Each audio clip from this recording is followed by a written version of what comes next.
Then I made a video behind the scenes. It was a calculated risk because I knew I couldn't. I've been able to get meetings. I've been able to get into rooms. I've been able to do more of the stuff that I want to do, both digitally and traditionally, because of the fact that it is front facing and whatnot. That's the dream, is to make a feature. And I've written stuff before, but the current script I'm currently working on is the thing that I want to take out to pitch.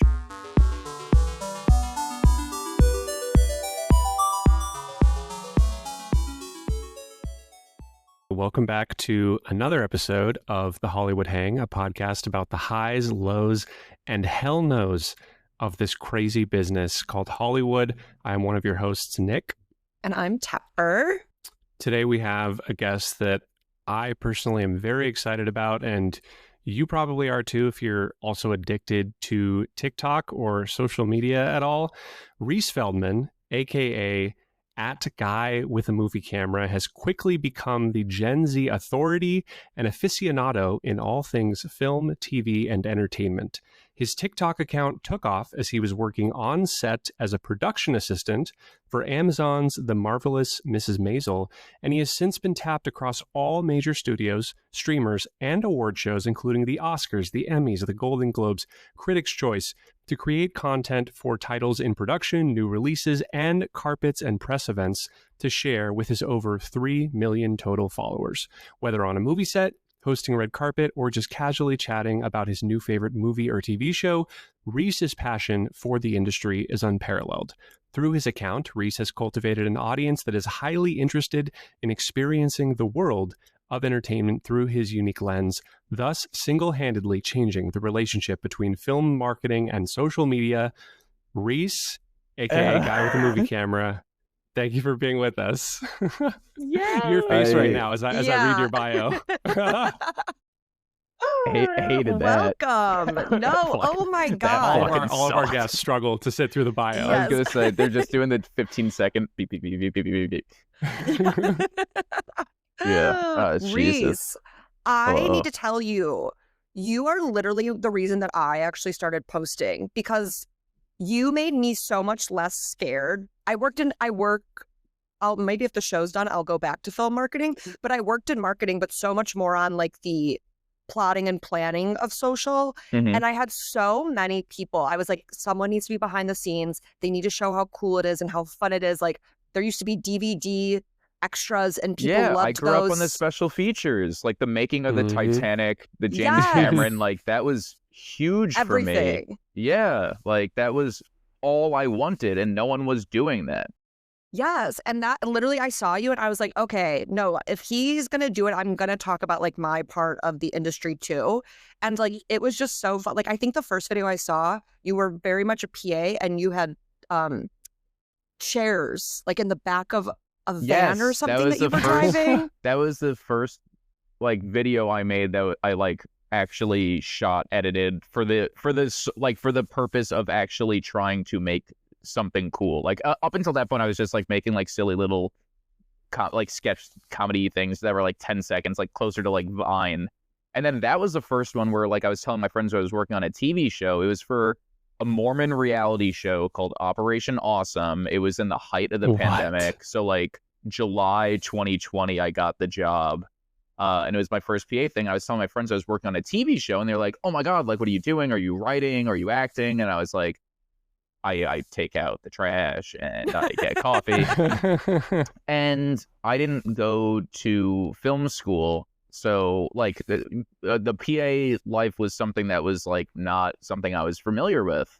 And it was something I was so happy to do and something I love to do. And I wanted to actually just share hey, when you see the credits at the end of your favorite movie and it goes on for 5-6 minutes and you're like, who the hell are these names? That one of those names is the person that gets coffee 2 hours early before everyone else wakes up to make sure that the film set works, and that it is okay to not be the top 3 names in the credits. To a set doesn't run without every single person whose name is in the credits. But yeah, that makes me really happy that that was what you saw. But yes, I remember that was my first time actually driving a production van. I had to pick up tens of thousands of dollars of gear, and they were like, here's the van. Are you over 25? And I was like, no. And they were like, okay, so maybe they're not going to give you the van, but like just try to like talk them to the like. And I was like, oh fuck, okay. Classic PA job. Classic. The amount of stuff I've done that, yeah. Wait, have the two of you guys met in real life or no? No, not in real life. No. I only recently glimpsed Reece. We were at the him event. Glimpse, like a fucking sass. Like No, a we shooting did star talk. going We by. did talk. We did No, talk. But I- you had made stuff. You had done content before, right? And then I was sort of in with the rest of everyone else, and we saw half the movie. Did you end up seeing any of the movie? I saw, yeah, I saw the whole thing. Wow. Everything that I work, I try to do. Sorry if I keep freezing. Am I still? No, you're all good. You're there. You could hear the Usually in the audio? recording, it's fine. Yeah. Okay. Yeah. But yeah, I prefer to do stuff without anyone present. If I can, I don't really care, but like talent tends to be more comfortable. And also I try to watch or read as much as I can before doing any work, because I don't like working in a vacuum, and I don't like having to lie about my opinions or having to actually not have an opinion. So yeah, no, I had seen the movie before, and I was very much like, yes, I would like to have, if it's possible, time when there's not like 100+ people present. That is very valid. Also, fun fact, Reece, are you aware that you have worked with my fiance before? So, yeah, this is what I thought. I was like, oh, I yeah, I love have to bring this lore. up. So, Kirby, my fiance, is a photographer, and she shot my portraits of you. Oscars elevator Yes, photos. Yes, and I believe it was either your first years at the Oscars or your first year like doing the official correspondence. It was my second year. Yes. Yes. But yeah, I was just like wanted to bring that up because I was like, so- oh yeah, Those are great photos. Yeah, she She's said like such a good photographer. Oh. I think one of them ended up in like Vogue or something like Yeah, that. they used one for Vogue. They used like Vanity. I was like, Jesus Christ! Like, Oh my god, we do need to talk about like you're like totally a fashion icon too, which is Yes. like so good. But I do want to ask, so you didn't go to film school. So what No. did like your beginnings look like? Because I think that's something that like everyone is like, I think there are a lot of people who would love to be you and like want to like emulate that kind of trajectory. So like, what did that look like when you were like, I'm going to end up on a Mormon show? oh yeah. So I went to I had always loved movies. I'd always loved TV. I feel like that's so many people's start. Like, I'm sure that's the same with you guys, where it's just like, ever since I can remember, I always loved it. And yeah, like I am not different than anyone in that regard. And like in high school, I started to really like, it became a lot more of a passion and a lot more of an interest. And I still didn't know what I wanted to do. Like I knew I wanted to do something in the space, whether it was become like Roger Ebert, whether it was becoming a producer, whatever that meant. I didn't know what it meant at the time, but I was like, that sounds like, I don't know, sure. So when I applied to schools, I was, definitely in a place where scholarships and money was a concern. So I was not necessarily applying to like certain programs, and like NYU and USC, that was not a feasible thing for me. So the school that I applied to, that was the best school that I got into with enough money that I could go there, was Tulane, which in New Orleans. And what I really liked about Tulane was that you don't apply to a school or a major or anything. You decide when you're there, and it's a catch-all. So while I was there, I was taking, I took film classes, like film studies, with the goal of analyzing, critiquing, and like understanding the medium, why things work, why stories work, and just like, it was the most college thing, like reading Nietzsche, reading like Pauline Kael and everything like that, and analyzing Freud. Like, it was great. And like, I really enjoyed it. And I still, was just trying my best to understand all the different avenues. But no, it wasn't like a film course. I wasn't making a short. I wasn't writing scripts. Everything like that I was doing on my own.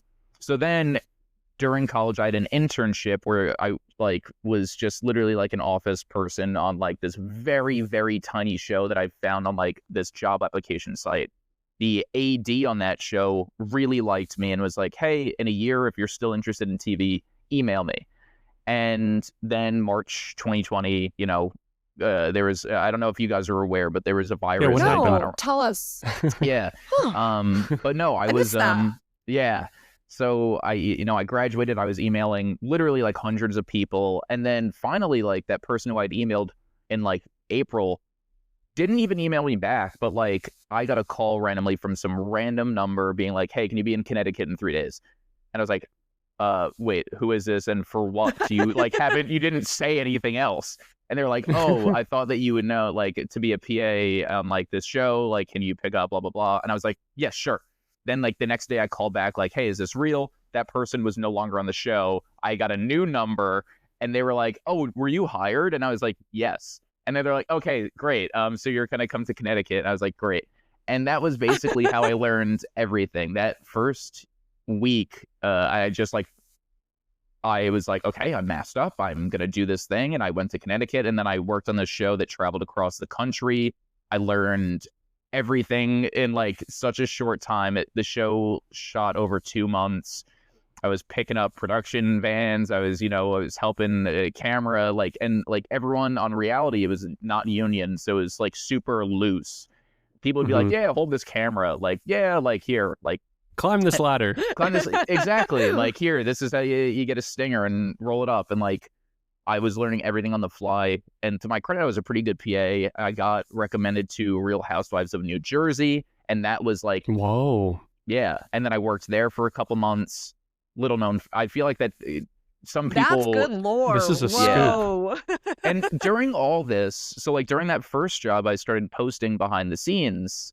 And I posted the first video I posted behind the scenes about like what I was doing blew up. And I just like was like, this is cool. It was not a thing that I thought about. And then I kept going and kept making things, just like documenting it.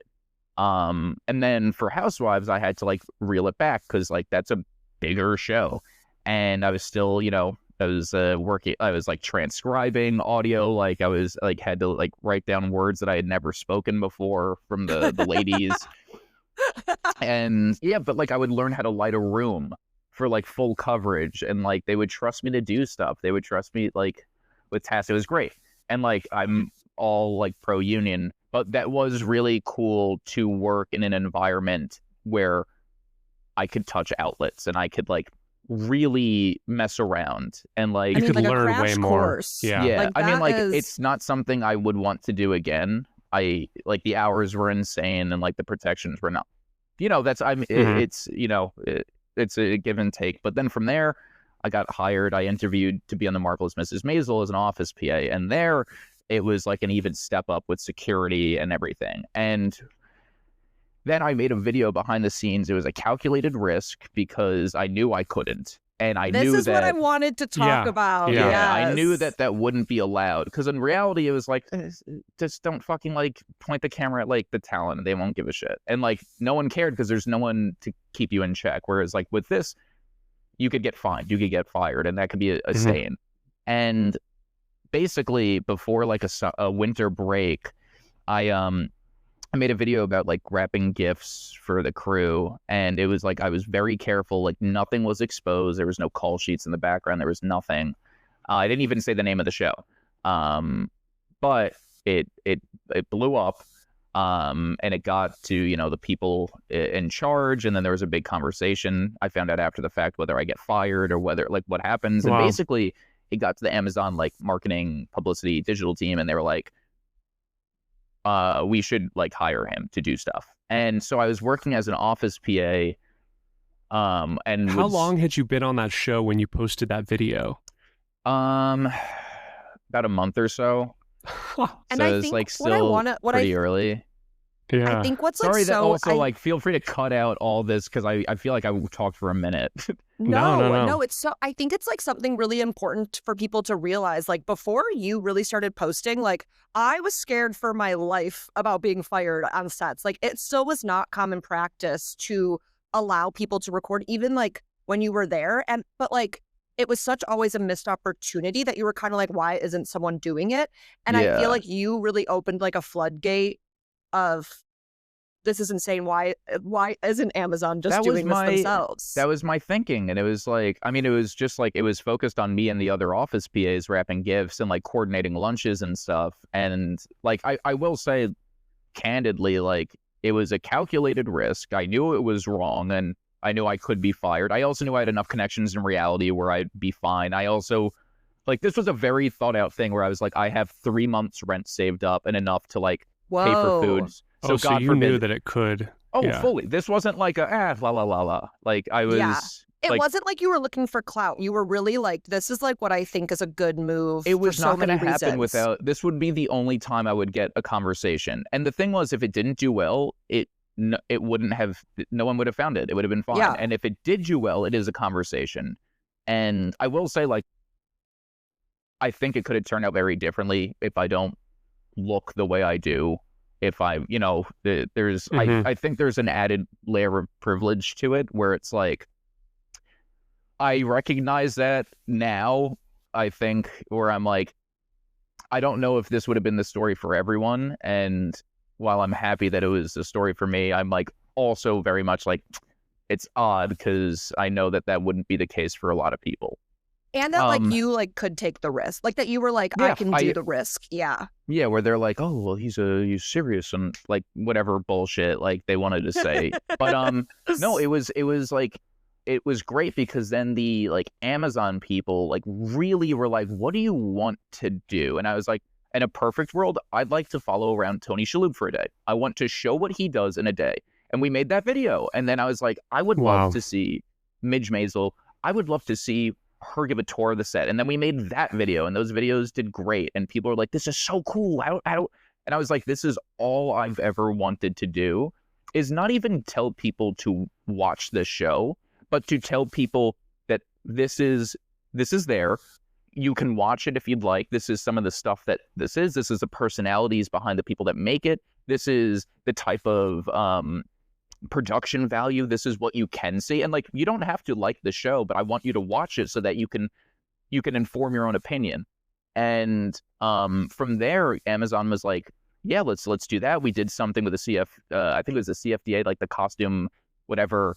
And we showed like behind the scenes on the making of the it was really great and a really collaborative thing. And a lot of the people I worked with on Maisel on the Amazon team, I still work with 5 years later on Amazon shows, because now I do a lot of stuff for like The Summer I Turned Pretty and some other Prime Video projects and titles. And it's genuinely, I'm still dealing with a lot of the same people that I dealt with 5 years ago on Maisel, and it's I think been that cool. also goes to show like you and like your work ethic and like being a team player. Because also I did notice, which we'll talk about later too, in your short, there is an actress from The Summer I Turned Pretty. Oh, we could, when we talk about the short, I'll bring up even more stuff from like, yeah, I really love full circle stuff. But yes, to get like the final thing of like that story from at the end of season 4 of Maisel when I worked there, we wrapped in like June, early July of 2021. And basically in between seasons, it's a big production, and they needed someone, you know, they keep like, of the hundreds of people on staff, they'll keep like a few to keep the, you know, just keep shoveling coal into the fire. So I was the one office PA, the one person in the offices of the like several stories of Steiner Studios buildings to just be there. So I was going, you know, every day I would like deal with like random shit that would pop up. There would be like a rainstorm, and I have to like hire people to like literally go into our warehouses and make sure that like all this antique furniture is protected and safe. And like, it was great. I felt like there was so much trust in me. It was wonderful. Meanwhile, I then got a random message from someone from Prime Video being like, hey, my friend that works at the studio really wants to meet with you. Can you like take a Zoom? And I take this Zoom, and Zoe Deutsch is there. And I'm like, Hollywood actress Zoe Deutsch, what are you doing on my screen? And she was like, so like your Maisel videos, who does that? And I'm like, oh, me. Like that's me. And she was like, basically she had been was like producing a movie called Not Okay, which is about social media. And she was like, I want what you do on my thing. Can you do that? I was like, well, I have a job. I'm on Maisel. And she was like, well, for the next, like, we have like basically 2 weeks left.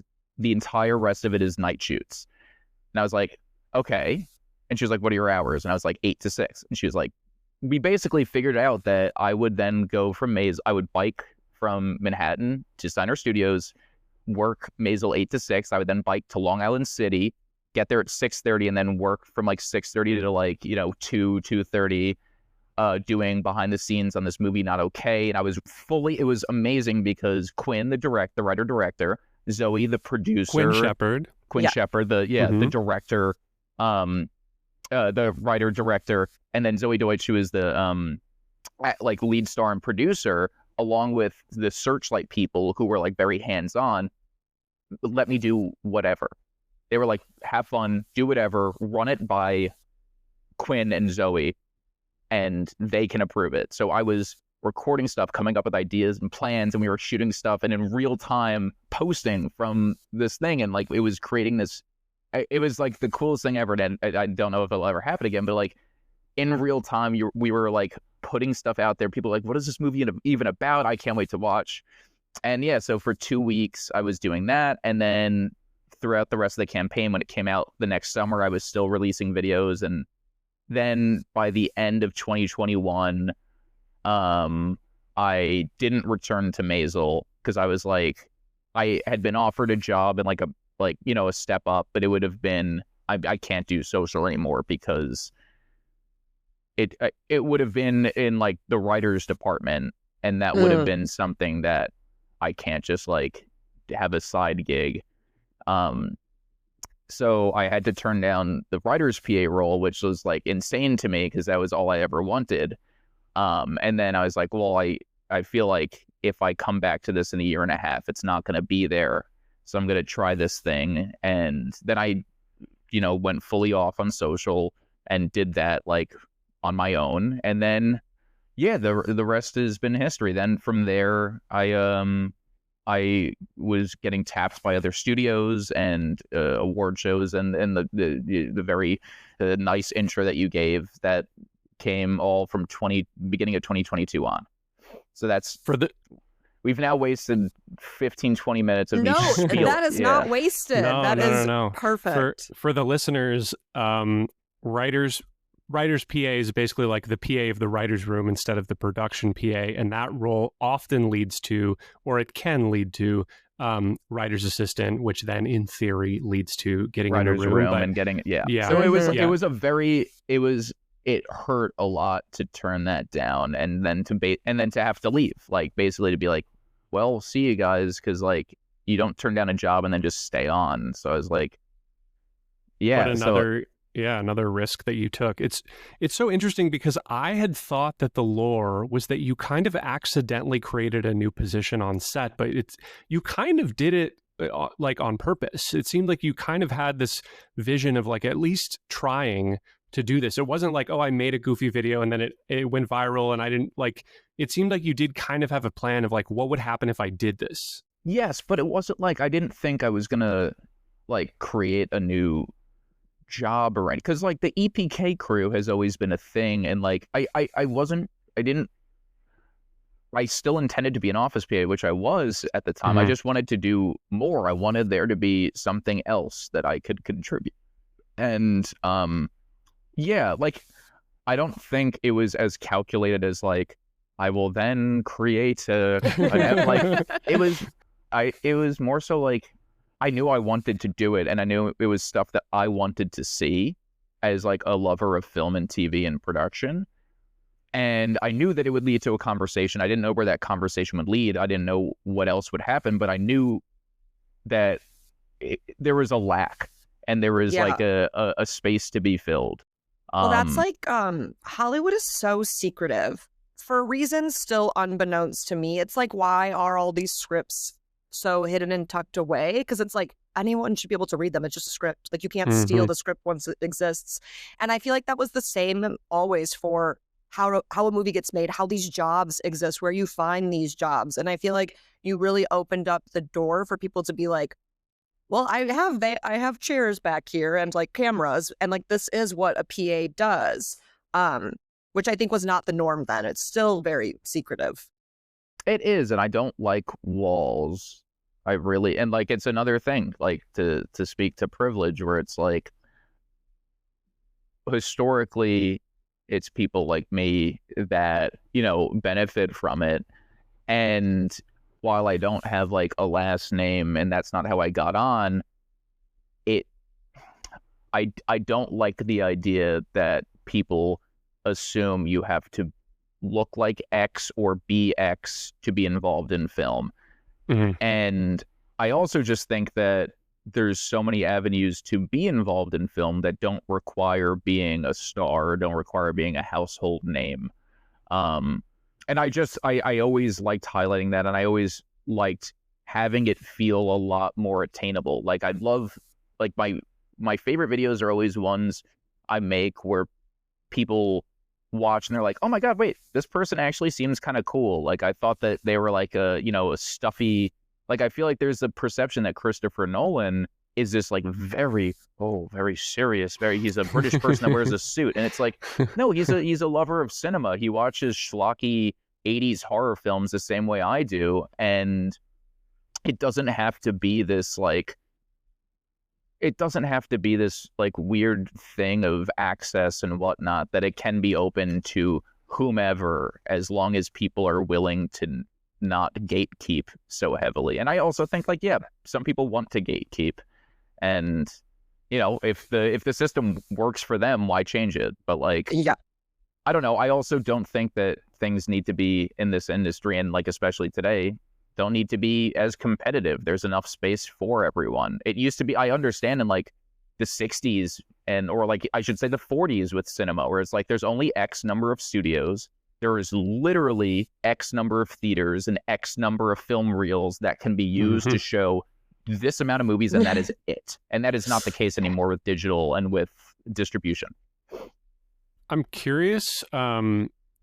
So when we talked to Reagan, who I'm sure you've crossed paths with when she was on here about this, but I'm curious, in addition to the sort of maybe taboo that you broke in terms of like being on set is like a bit secretive and like you never want to let people into that world, there's also the element, as someone who spent very limited time as a PA on set, set is very, very stressful. And I've been on set, even when I was on set as an assistant to a director who was constantly trying to pull me into the action so I could learn, always felt like I was in the way. And I was like running to get out of the way, and like everyone is stressed out about time. How can you possibly, and how did you figure out the balance of like, I mean, I know the studio is like giving you permission to do this, but even in like the social interactions and like, how do you find the balance of the chaos of set and all these people running around like crazy, and then you being like, okay, but I also need to make that video? Like, how did you navigate that? I think it's a lot of, for lack of a better term, it's reading the room. I think there are, I never think my job is the most important. I don't think any person's job is the most important on a film set. At all times, everyone's job is equally the most important and also equally the least important.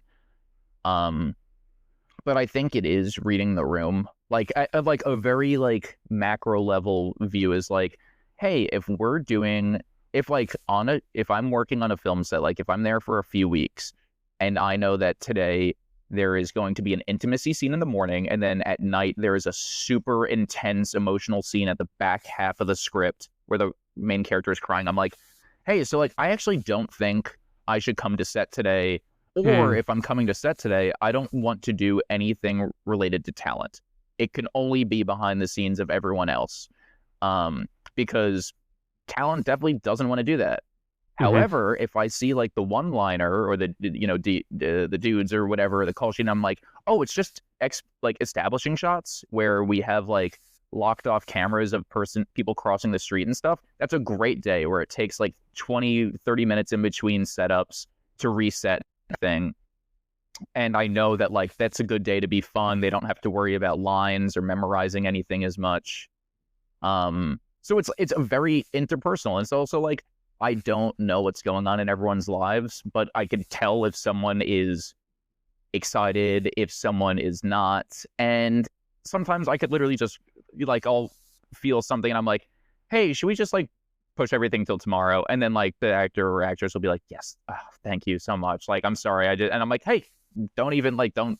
Yeah, it's a very like you have to read the room. Like, if we're shooting in a very small space, I should not be there. They like I don't want to be the person that like the AC knocks into. Like I worked on this set as Superman, and it was like, you know, you read the room. It's for lack of a better word, you kind of like have to suss out because every film crew is different. But like it's very much finding the cracks and the crevices and knowing exactly like if you're going to be on set for 12 hours that you might get 95 seconds and you have to make do with that and learn to roll the punches and also learn that like it's not the most important thing in the planet and no one's going to die. So I think I wanted to ask about next was kind of like from being the person on set making the content to you're probably going to like want to fall off the cliff when I call you this, but like to becoming the talent, what did that like look like? Because that's very much, I think, what you have become, unless you disagree.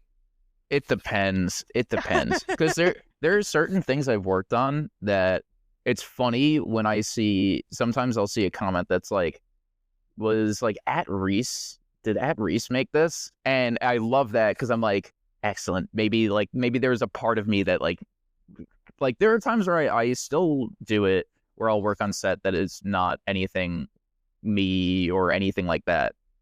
And I love that. And I mean, it's weird because for Not Okay, it came from a place of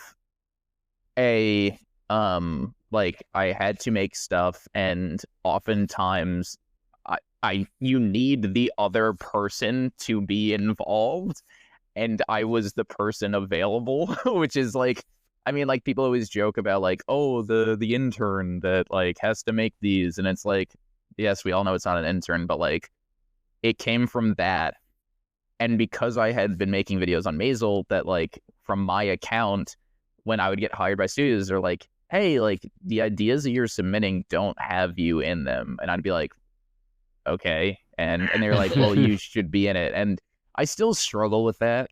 I've gotten better less and less where I'm like, you know what? No, I need to stop being so like coy and like oh, I'm so humble. But like, no, like it's sometimes uncomfortable because I'm not like, my goal is not to become an actor. So it's not like I'm like very like, oh, I need to be in front of the camera always. I enjoy talking about film and I enjoy TV and stuff and movies, which is why I'm able to like host things. I'm able to have conversations. Like I don't know if I could conduct an interview with a politician. I don't think I have the skill set to do that. Like I studied communications journalism in college, and like that gives me like, it helps and I've practiced it. But with film it's fine because I have the basic knowledge and that sort of skill set. But like it was a weird thing to like be like, oh shit, I guess like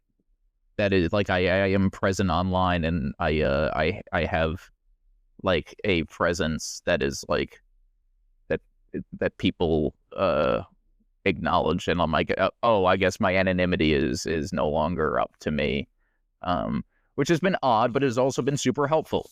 And like something that like also like to not be like, oh, I'm so coy. Like, no, it's been really helpful because I've been able to get meetings. I've been able to get into rooms. I've been able to do more of the stuff that I want to do, both digitally and traditionally, because of the fact that it is front facing and whatnot. Because of the fact that I'm not like hiding. And at first it was like a little uncomfortable, but like now I've gotten a bit better about acknowledging that and being okay with that, because it is nice. And also when like things come up, it's when people come up and whatnot, it's always just like a love of film. It's not, every now and then it's like what's this person like? And I'm like, they're, a guy. I don't know, like, they're fine. Like, but like, no, for the most part, it's like a very nice thing that it's weird because, you don't want to, people think that they know, but like, I don't know.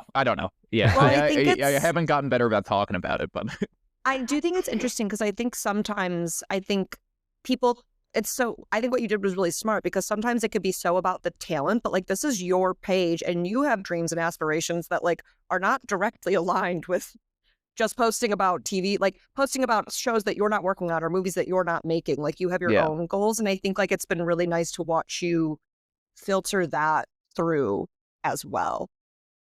Where did the fashion come into play? Were you always big on the fashion, and how did that all happen? Because I'm trying to get on that level. Oh, hell yes. But last thing I was gonna say, I feel like the same thing happens to you guys. Like when you go to the movies and stuff. Like I feel like if you go to like the Grove or whatever, AMC or Regal, I'm sure people stop and are like, "Hey, I love that video." And like it just it's never comfortable. It's like never fully but it's like it's so nice. It is such like what a privilege. Totally. Yeah. Oh, my boyfriend drags me. He's like, "You're so awkward. Like, why'd you smile like that?" And I'm like, "I'm working on it."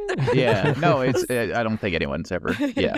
But with fashion, I always liked. I enjoy dressing up, like both like day to day, casually, very casually, and it's a means of expression. It's like another type of art form, and with like events and stuff, there's just men don't really do a lot. Candidly, like if I show up to something and I'm not wearing a black suit, everyone's like, "Yo, like this guy is just and it's like, I don't know. It's nice to take things seriously, and it's nice to show respect like to someone's work and to like, I don't know, don't want to show up like looking schlubby. Was that like though, like the Oscars invited you and they're like, "You have the right attire, right?" And you were like, "Not yet," or was it like your team being like, "We're gonna set you up with someone who can get you the right attire"? The first Oscars I went to back in 2022, I wore, it was really, I don't know if I feel like maybe I've said it once, but when I left Maisel, like a week later, and I was trying to find like a rep, like someone to help me navigate this and stuff. And I went to a Zara, and in the clearance rack, there was a pink tuxedo jacket, and I bought it. And I said, if I ever go to the Oscars, I'm going to wear this. And I wore it. And I wore it like a few months later. But it was a jacket from Zara. Hell yeah. Yeah, a lot of the stuff I get will be from like eBay and whatnot. But then for like nicer events, like now it's like, yes, I will hire someone to like, it is something I just don't want to have to worry about. And I have a lot of opinions and particularities where I'm like, no, I don't want this. This is too slim. I don't want to feel like, I want to feel comfortable and I want to feel good. Yeah. But no, I just think it's like with a little bit of thought, and your day-to-day style can also just be nice. And I think it's a means of expression. It's how you present. And like people, they say not to judge a book by its cover, but everyone's doing it, unfortunately. Everyone's doing it. And it's like, biases are like that. And it's like, I don't know. It's nice to present the way that you'd like to present. And I need to see your eBay like history. I mean, you don't have to show me everything, but I'm like, I want to look through that. Oh, hell yeah. It's great. But you're taking a gamble that the things will fit, right? I usually will size up at least like one size for like suits and whatnot so that I can tailor them and take them in. Same thing with pants where, I'm always making sure the waist and the inseam is a little bit more so I can actually edit. Rarely is anything going to be perfect. Like yeah. But I'd rather have something that's like good quality and older that I have to like putz around with than something that's like 100% polyester that in a year is not gonna falling apart. Yeah. Yep. Good tip. I want to make sure we talk about your short because we both watched it. And what'd you think? I loved it, but completely not what I was expecting. I don't know why I was like, I'm about to watch like a coming of age. I had no prerequisites for it. So I was just like, what I imagine Reece might be making. One, I will say, I told Nick, I was like, all of it was beautifully shot. Yeah. Thanks.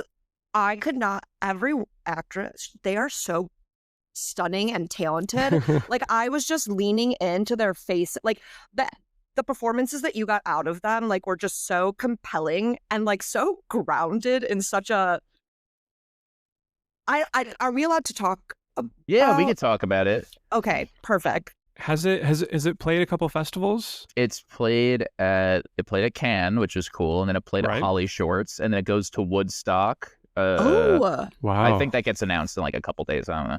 It Okay. goes to Woodstock, and then it goes to SCAD, and then we're waiting to hear from a few more. But yeah, so it's like doing its rounds. But no, it's not. It can't be public until the festival circuit's done, because Right. that's just you Right. can't. Yeah.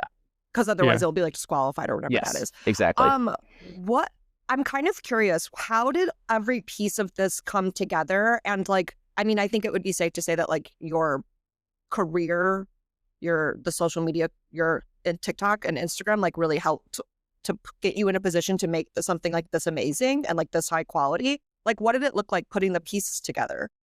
Well, first to say what you said about the actresses, they're all fantastic, and like it helped. Obviously, like I was like, I know my limitations. I've never directed before. Like I've been lucky enough to shadow and like be on sets with directors that I studied, like directors that I grew up knowing their names. So it's like I obviously had the advantage of having worked on so many sets and having watched so many different things and taking from it. But also I knew like I can't really work with first time actors because I don't think I'm at a point yet where I'm able to get that. I need people who it's like, if I'm struggling, which I like was like, I have a feeling that at some point I'm going to like need to like deal with something else, and I need to trust that these girls can handle it.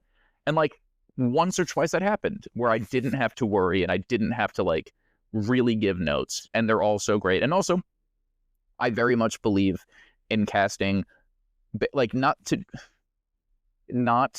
to bring up animation, but there's the thinking in animation is that you should know the character by the silhouette, that everyone should look so distinct and different, and all four girls are so like so themselves. They're such individuals. They're so particular, so singular, and Yeah.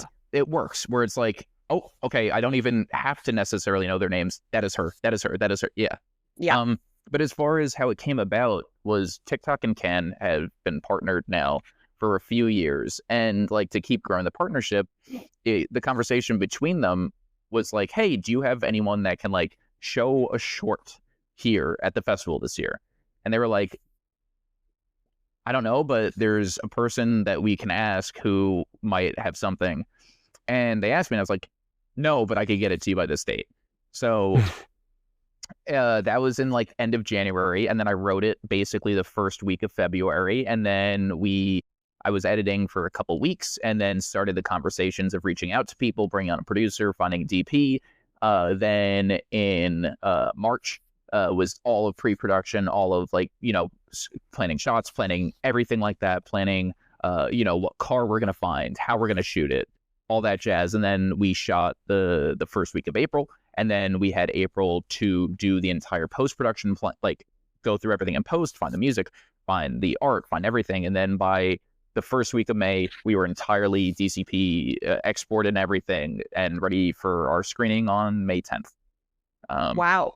Crazy. Yeah. We gave ourselves about 3 days of wiggle room, where if I was out of commission for 3 days, there would still be time. And we ended up needing one of them. So it was perfect.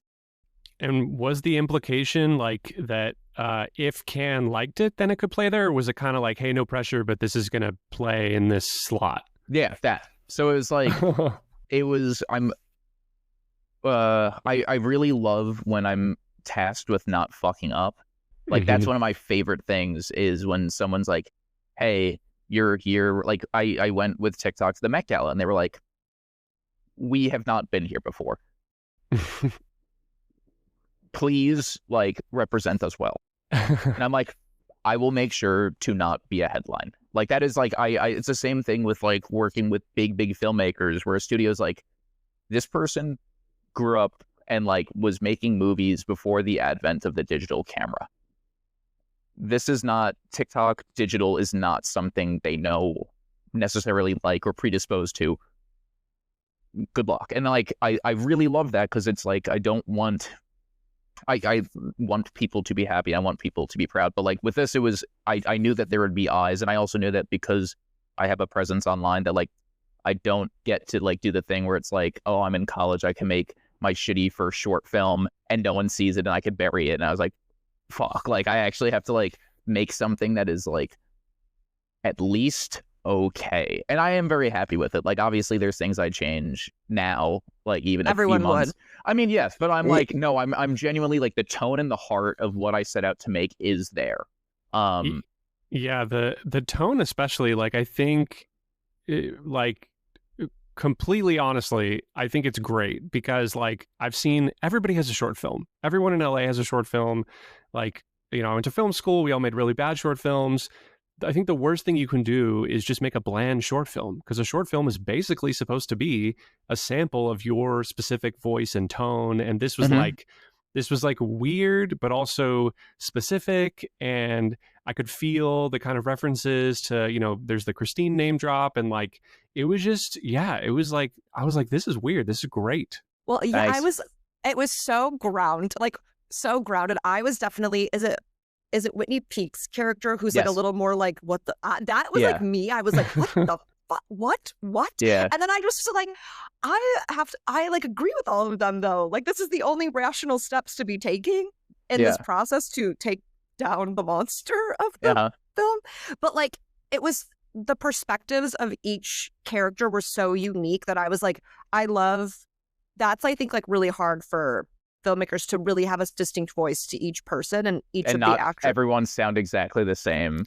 Yes. And it was just, and God, you did, like, I don't know if you like were really planning this, but there was just a lot of like close-ups and every emotion like played in their eyes. Like they all have such fantastic looks and are so expressive. And it's like, I really hate, and this is not like a dig at commercials or anything, because I love commercials, but I really don't love when things are lit and shot like commercials, or like the vast majority of commercials where it's like a bunch of like medium 2 shots, and like that's fine, but like the stuff that I really want to see their faces. I want a wide shot to feel like, oh, whoa, like there's some space here, like this is a change. And it's like a lot of performance comes from the things that we see and not from what they say.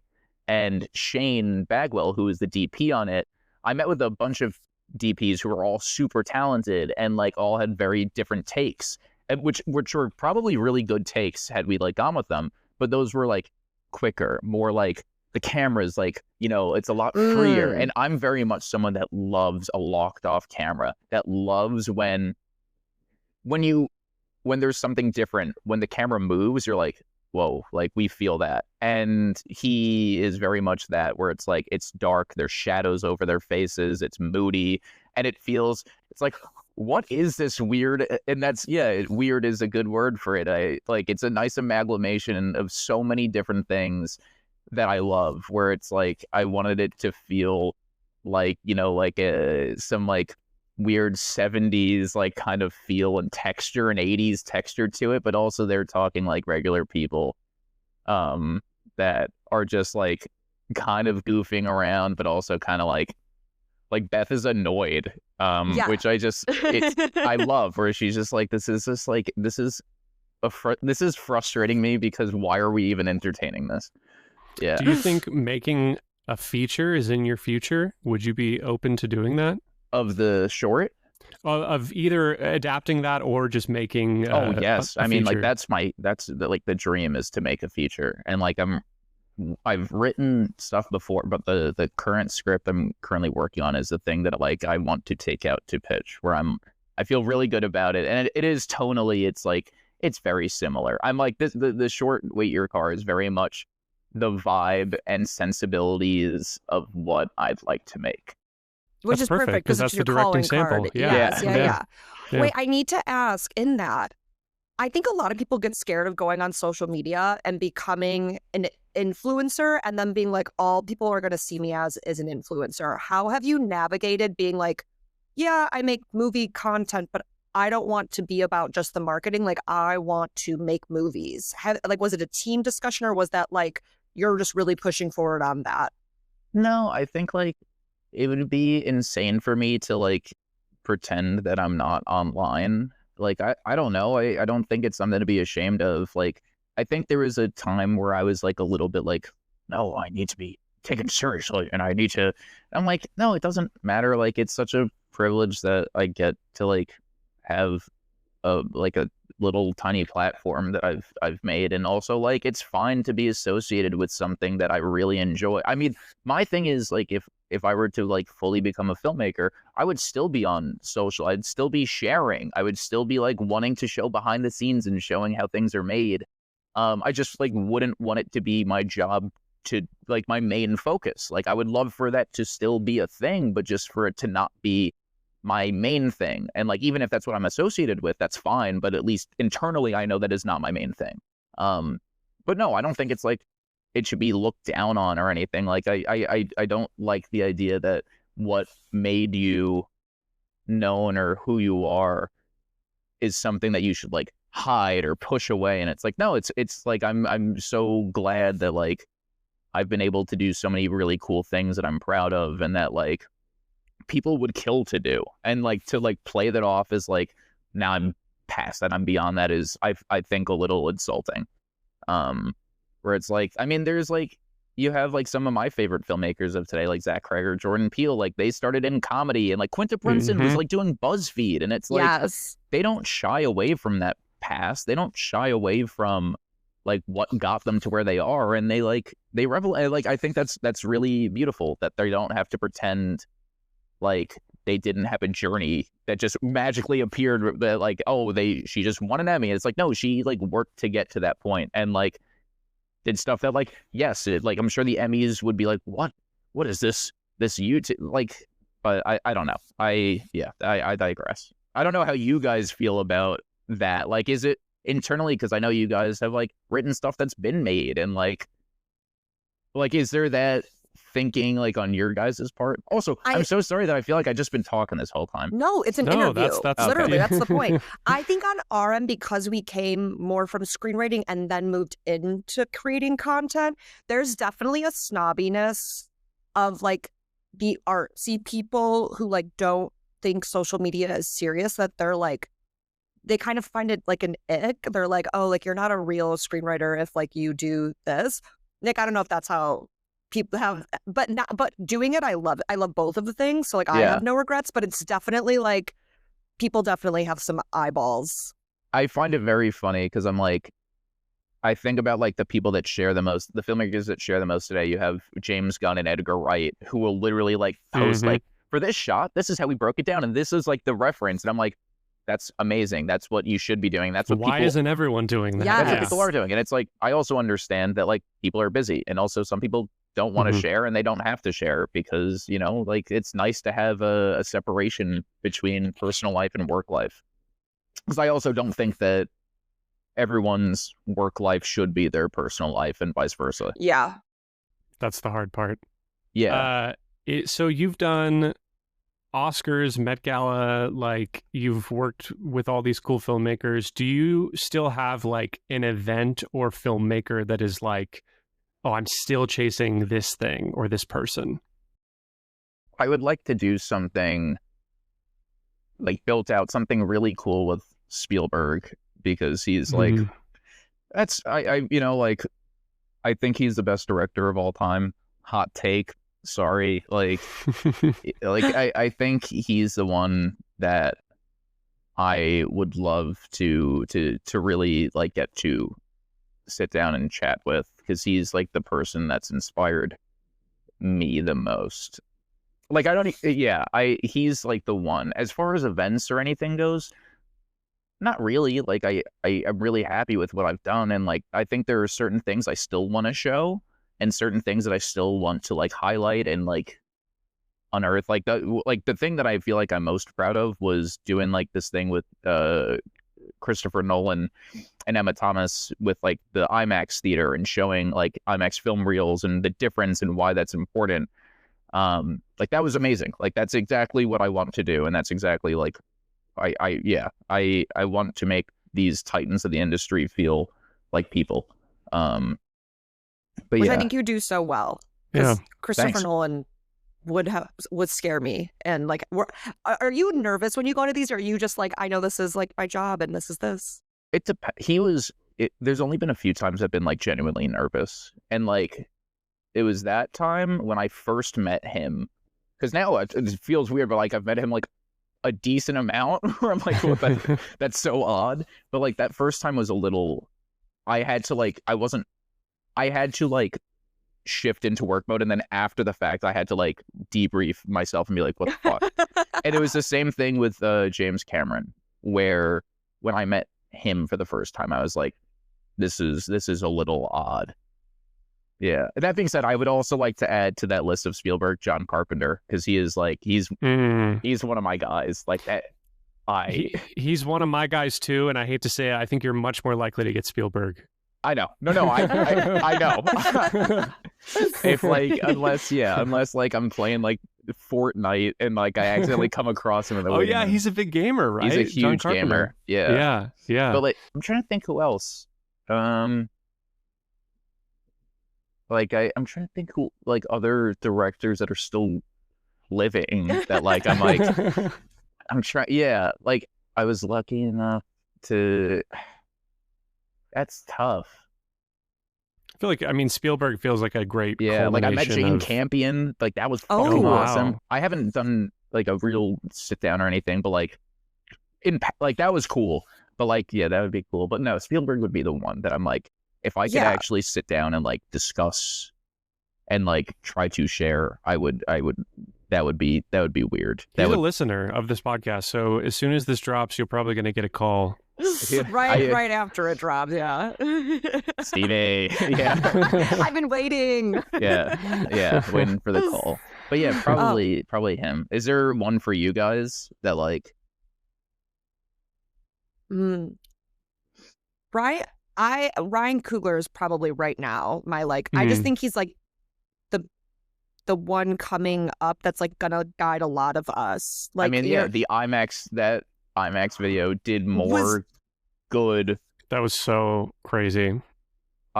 Watching the response to that was the coolest thing, because I was like, this was made in a lab for me, but then seeing people that don't really care about movies in the way that like I do still have that reverence and like that fascination was the coolest fucking thing to witness. Like people being like, I think I'm going to see an IMAX 70mm. I'm like, what? You want to, like, that is so cool to me. I feel like it was one of those things where when you're really passionate about something, people will be excited about it.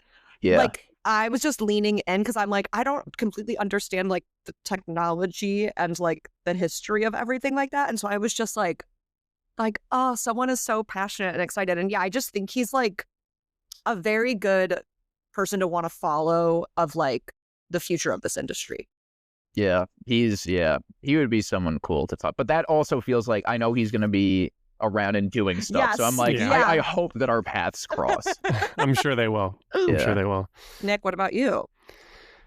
I mean, are we talking about somebody to come on this podcast? Are we talking about people who work within the writing capacity? That's a hard one. Because I mean, I feel like the people that I would most love to just sit down and talk to would be either Jordan Peele or Zach Kreger, not just because they're like the hottest people in horror, but because my career personally, or at least at the very beginning, I broke in via comedy. And then for many, many years, for some dumb reason, I was told and I thought that I couldn't really do horror, even though that's like my favorite genre. And now I've sort of found that connection, but it's like, it's crazy because the two things are so connected, and it's like a scare and a laugh, and it's all the same. And but you know, there's that thing of just people think you do this thing, so therefore you can't do this thing. Yeah, it's bullshit. I mean, like, not to bring up the name of like not a hot take, but like Stanley Kubrick is able to make any genre, and it's like, I mean, I think his movies are so fucking funny. Like The Shining cracks me up. It's truly, yeah. That I was gonna say I think those are like two of I feel like the most disrespected genres, and they're the hardest to do well, and they're the most like loved. Like when you land a comedy or when you land a horror, it's just like everyone's rooting for you. Yeah. I mean, yeah. And when you can do both. Yeah. Wait, did we all see Weapons? Yes. Guys, I was cracking up when she's outside of her car and she's like got the scissors and she's the monster mom is just standing there, and then she like dee. It's so funny, and I was so scared, but I was cracking up. My favorite part from that whole movie is when Josh Brolin has the nightmare sequence, and then he gets like the jump scare, and then he goes, "What the fuck?" Because that is actually what like you a Tim do in Robinson life. sketch. Yeah. It was so funny. Not in the script, by the way. I checked, and that line, so I don't know if that was him just doing that. Yeah, God, that's so cool. And also, like in Barbarian, like in my opinion, like one of the funniest fucking things ever is like he goes down to the basement, sees the bloody mattress and the camera, and it's like immediately cuts to him typing, "Can you include swear?" But the tape measure, the tape it's so measure. good. I'm like, oh, God, so good. The funniest, the funniest shit on the planet. Yeah. Go ahead. We timed. Well, okay. I was just gonna ask: is there something that you're really excited about, like in your career with the industry, with like kind of we were talking about at the beginning, like the ability to have this digital space where you can make and showcase your own work? Like, is there something you're excited about for you, for new filmmakers, new people like kind of stepping on the scene? Trying to think. I feel like I like that people that are like, I heard did I see like a tweet or something where someone was like, if Amy Poehler was like 20 years old today, she would be on TikTok trying to get onto SNL. And it's like, yeah, that checks out. And I feel like that's the case with so many, like the Felipe, like the Philippe brothers, from Filippo, yeah. Filippo, yeah. For talking, like, I just really like this thing that like people who make things online can like go into the paths that they'd like to. And also they can stay in the paths they want to. Like you have people like the Mythical Kitchen who it's like, they're not you're trying to make a movie. They're like, they know exactly where they want their stuff to exist. And it's like, I don't watch Mr. Beast.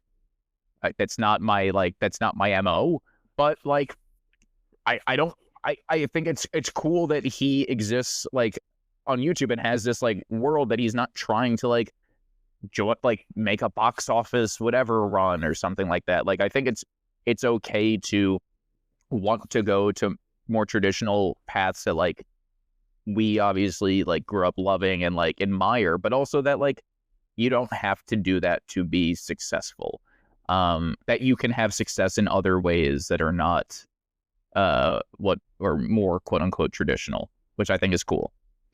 I could totally see Amy Poehler doing TikTok comedy. And I mean, look at Veronica. She's going to be on SNL, which is crazy. I mean, but that's what I'm saying, where it's like you have like the Please Don't Destroy people. You have like people on TikTok who are like actual actors who are like using it as a creative outlet. And it's like, instead of doing like the Spielberg thing and making like short films on like with your buddies, like, you know, the Amblin-esque thing, it's like, yeah, you have a space to share.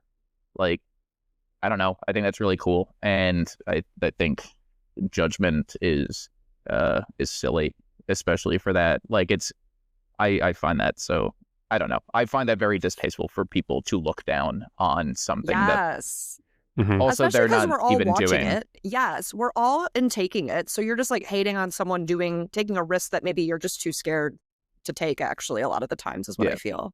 Unless it's bad. I mean, in that case, we could like, I don't know, exactly. like, not to be a jerk, but like, if it's objectively not good, then like, yeah, sure, like we could have critics, but like, yeah. Also, one thing, I hope that more people don't do is pay attention to box office and ratings, just because a number, both as a score for something and a box office number, should not concern the average person. We are not stockholders. It doesn't matter. You don't need to that is insane to me that people care. We had Kit Laser on here, and he had this great quote. We were talking about sort of film criticism and letterboxed and scoring, and he was like, "Yeah, when somebody says like it's a 2.9, and he's like 2.9 what? Yeah. It doesn't make sense." Well, and like I have so many shows and movies where I'm like, you're never going to see an Oscar and you're never going to see an Emmy. And you were the best thing I watched all year. Like I had so much fun. I had so much laugh. Like I was just completely entertained. Like, are you not entertained? Goes through my head so much about like, people are just so, I think it's also one of the downsides of social media. Like everyone has such strong opinions that they feel are really right or really wrong. And I'm like, nothing is. Yeah, I mean, it's why I rarely give anything like less than like a 3.5 or whatever on Letterboxd, because I'm just like, I don't know, it probably wasn't made for me. Great, like what a concept. That's something like bean soup. Yeah, like I'm sorry that like the Mario movie was not like a like a an introspection, like a Hamlet-esque introspection, like, or like an allegory for trauma. I'm like, wow, isn't that lovely that a kid's movie can be made for someone that's not a 27-year-old dude? Like, what a I think the I'm not even old. I don't know why I talk like that. Like the older I get, the more I'm just like, okay. That's like and like the same thing with my short, where I'm like, I don't know, if someone sees it and it's like, not for me, I think I can do something better. I'm like, great, okay, I hope you do. Like I really hope that this at least inspired you to be like, I think I could do this a little bit better. And like, I don't know, maybe you can't. I don't know, maybe that's a challenge. But like, no, I'm like, I'm happy with it. And if the people that watch my short are happy with it, then I'm happy. Like that's about it. Or if they think about it for like half an hour after with their friends, great. And that could be it's life. Well, Reece, thank you for giving us the time. It was so good to talk to you. Yeah. We were excited to have you on. Before we let you go, we have one question that we love to ask all of our guests at the end, if we remember. We've forgotten a few times. But you only have to pick one of these. We would love to know, from your time doing all this crazy stuff, do you have a high, low, or a hell no moment that comes to mind? I think like a high, which is like very like there's the Nolan thing was great. There's been like some, like I got to watch Ghostface kill someone on set when I worked on the set of Scream 6. Man. Like there's a lot of highs, and like I'm lucky that I've had a lot of highs. But the one that will always stand out to me is when I was working on a show, and I was like, returning, like I think I was filling up gas or something, and I got a call that I was like, hey, can you be here for Real Housewives next week? And I like, it's just so it's so lame, but like I like said yes, of course, blah blah blah. And that was my second ever like film job, and like my first ever like legit one. And I literally like teared up after, because I was like, oh, like I'm doing it now, like this is like another job, and like I'm now going to another set, and like this is going to keep going. And like I teared up, and like I will always remember that, because I was alone in a van just being like, this isn't a dream anymore. This wasn't like a one-off. This was another thing. Oh my God. Yeah. I love that. A low, I don't know. Like, I think there have been lows, but like I always catch myself just being like, it could always be worse. And I know that's not the best way to look at it, but like at the end of the day, no one's living or dying based on what I'm doing. And yeah. And when I'm frustrated, I always just remind myself that. But that also doesn't mean that you can't be frustrated, because, that doesn't devalue. And then a hell no. I was supposed to do one of these, wasn't I? No, it's okay. Yeah, bonus. yes. All three. I was like, wait. Bonus. Okay. And then a hell no. Doing something. A hell no. Doing something that goes against your ethics or morals. Yeah, if something feels wrong to you, you don't have to justify it by, someone else or whatever. And like I'm pretty firm about a lot of that, but like I just think that's a good thing. If like one person listens to this and is like, was debating whether or not they wanted to do something, and like feel their gut being like, I don't know, I think it's okay to listen to your gut. And I also think it's fine to know your worth and know what you feel safe, both physically and also just like emotionally doing. Yeah, you don't I guess do anything that goes against who you are. I feel like this week we've had 2 really good lessons of like that no is a really powerful thing that you can say. Like, Yeah. no, like it won't end your career. It can really lead to something much better. It won't end your career, and it might end a relationship with someone. It might end. You can recover from things, and yeah, I don't, don't lose sight of who you are, and it might seem like every opportunity is fleeting. But yeah, I think it's a lot more important to keep yourself safe. Physically is like a big one, but also mentally. Yeah. Thank good note to you. end That's on. not a cryptic as hell, but I'm like, No. No, it's good. It's good. That It's was good. amazing. yeah, I think in the industry, I fucking hate myself. There's a lot of times when it could feel like everything's the end all be all or life or death, and it's really not like that. And people Mhm. I think everyone's just trying to do their jobs, but like you can try to do your job and also try to take care of yourself. That's it. I'm done. No, thank you. That was Yeah. amazing.